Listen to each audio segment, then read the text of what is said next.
ದರ್ಶಿ blogs ವೀಕ್ಷಕ ಬಂಧುಗಳಿಗೆ ನಮನಗಳು. ಚಾನಲನ್ನು ಸಬ್ಸ್ಕ್ರೈಬ್ ಮಾಡಿ. ನಿತ್ಯ ಬದುಕಿನ 2 ನಂಬಿಕೆಗಳ ಬಗ್ಗೆ. ಉಪ್ಪನ್ನು ಯಾಕೆ ಕೈಯಲ್ಲಿ ಕೊಡಬಾರದು?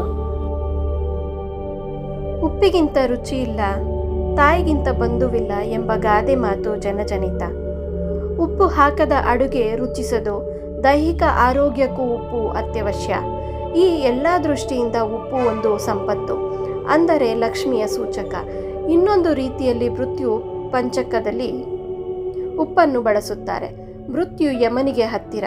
ಮೃತ್ಯು ಪರಿಹಾರವಾಗಲಿ ಎಂದು ಉಪ್ಪನ್ನು ಇತರರ ಕೈಯಲ್ಲಿ ಕೊಟ್ಟರೂ ತೆಗೆದುಕೊಳ್ಳಬಾರದು. ಯಾಕೆಂದರೆ ಮೃತ್ಯುವನ್ನು ಯಾರು ಸ್ವೀಕರಿಸುತ್ತಾರೆ?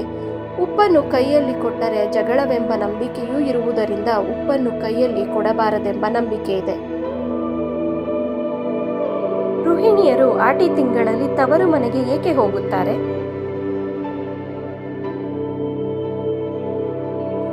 ವಿಶೇಷವಾಗಿ ತಮಿಳುನಾಡಿನಲ್ಲಿ ಆಟಿ ತಿಂಗಳೆಂದರೆ ವಿಶೇಷ. ತುಂಬ ಮಳೆ ಬೀಳುವ ಕಾಲ. ಹಿಂದೆ ಮಾನವನ ಪ್ರಧಾನ ಕಸುಬು ಕೃಷಿ. ಅದರಲ್ಲೂ ಮಹಿಳೆಯರು ಈಗಿನಂತೆ ಉದ್ಯೋಗಕ್ಕೆ ಹೋಗಲು ಅವಕಾಶವಿರಲಿಲ್ಲ. ವರ್ಷ ಪೂರ್ತಿ ಕೃಷಿ ಕಾರ್ಯಗಳಲ್ಲಿ ತಮ್ಮನ್ನು ತೊಡಗಿಸಿಕೊಂಡ ಮಹಿಳೆಯರಿಗೆ ಹೊರಗೆ ಹೋಗಲು ಅವಕಾಶವಿಲ್ಲ.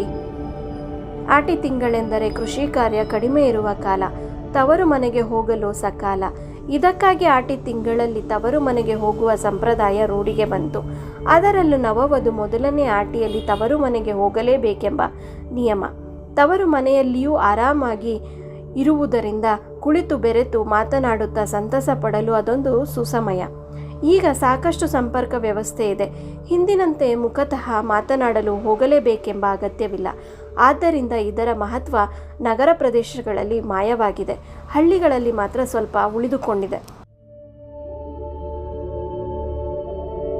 ಈ ನನ್ನ ಪ್ರಯತ್ನ ಇಷ್ಟವಾದಲ್ಲಿ ದಯವಿಟ್ಟು ಲೈಕ್, ಶೇರ್, ಕಮೆಂಟ್ ಮತ್ತು ಸಬ್ಸ್ಕ್ರೈಬ್ ಮಾಡಿ.